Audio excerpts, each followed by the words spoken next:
When we look at this pattern here, this shows us the attack pattern, thank you, sir, of the Japanese.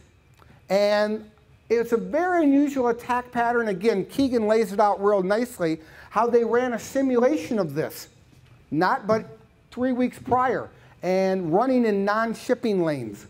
And they did not see any ships, any planes overhead. Because the whole idea is, how could they possibly have made it in there? How could they have attacked Pearl Harbor without being identified? And it's really this very unorthodox type of attack. A more traditional attack through shipping lanes or flying lanes would have become in a half-moon type crescent on the bottom here. So this is really the strategy of Japan. A name we're probably familiar with is Japanese Admiral Yamamoto. What we may not know about Yamamoto is that he was a student and a professor at Harvard University during the 1930s. His specialty?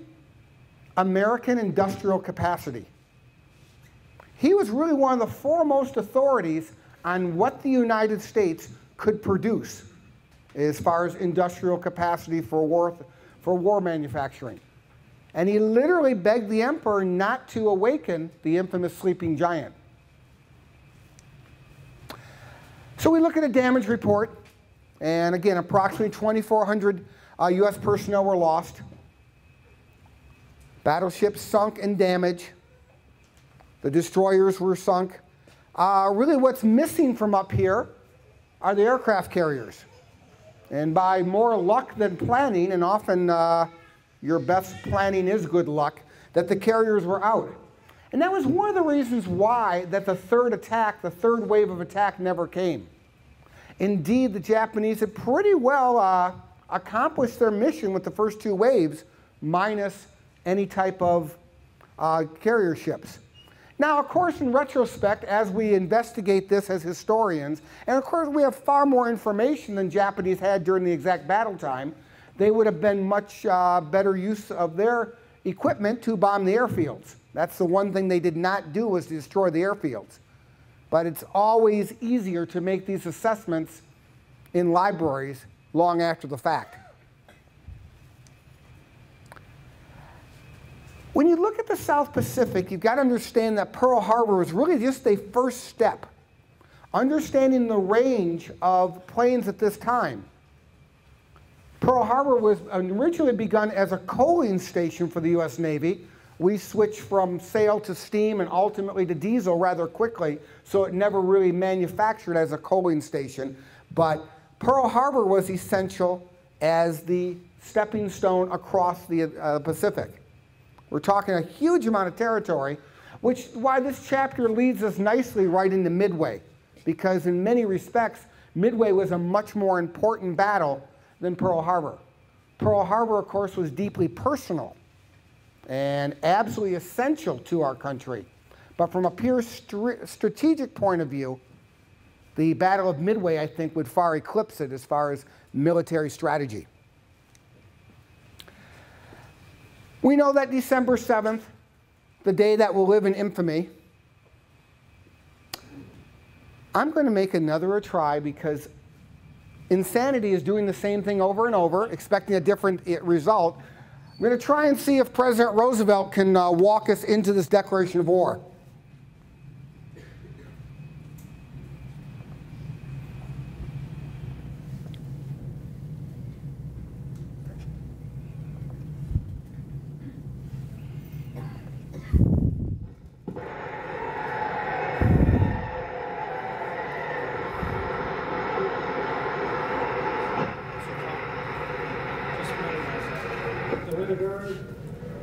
And representatives, I have the distinguished honor of presenting the President of the United States.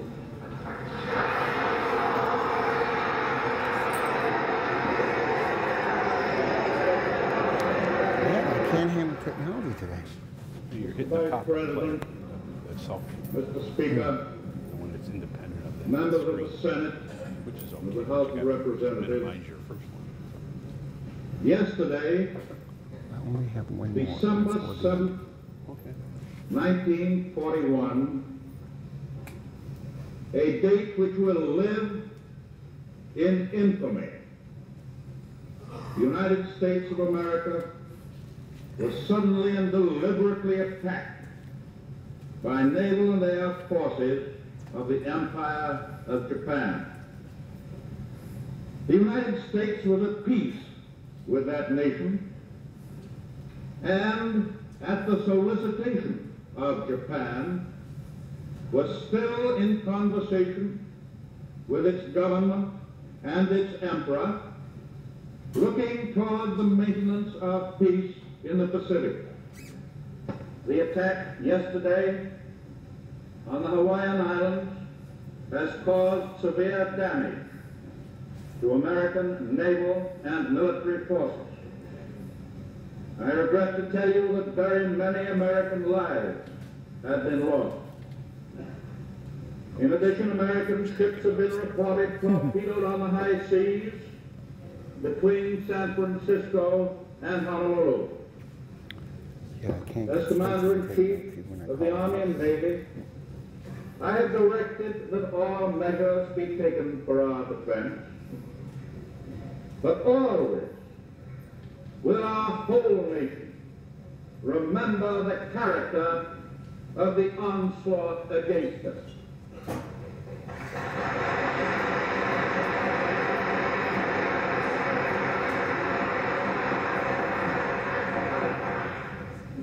No matter how long it may take us to overcome this premeditated invasion, the American people in their righteous might will win through to absolute victory.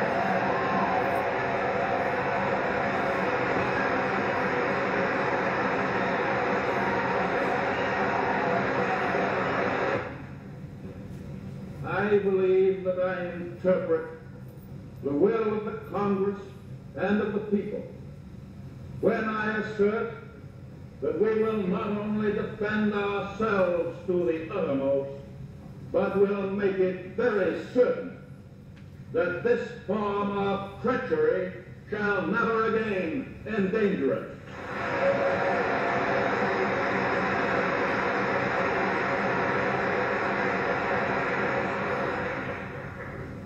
Hostilities exist. There is no blinking at the fact that our people, our territory, and our interests are in grave danger. With confidence in our armed forces, with the unbounding determination of our people, we will gain the inevitable triumph. So help us God.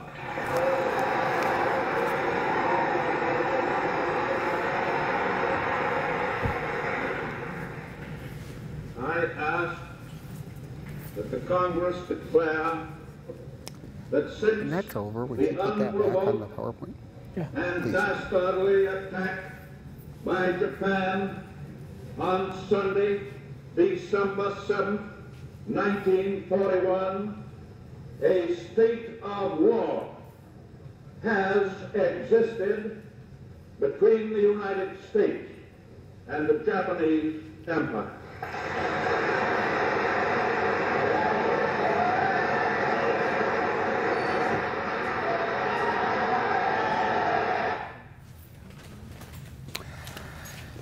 Students particularly, this is the last time that we've declared war. We've not declared war since this time. And as you can see, both the President and certainly Congress are very optimistic. I'm not so sure we've got good reason to be at this particular time. Clearly, as the war would go on, and really wouldn't be till probably 1943 and certainly 1944 that our optimism would be true.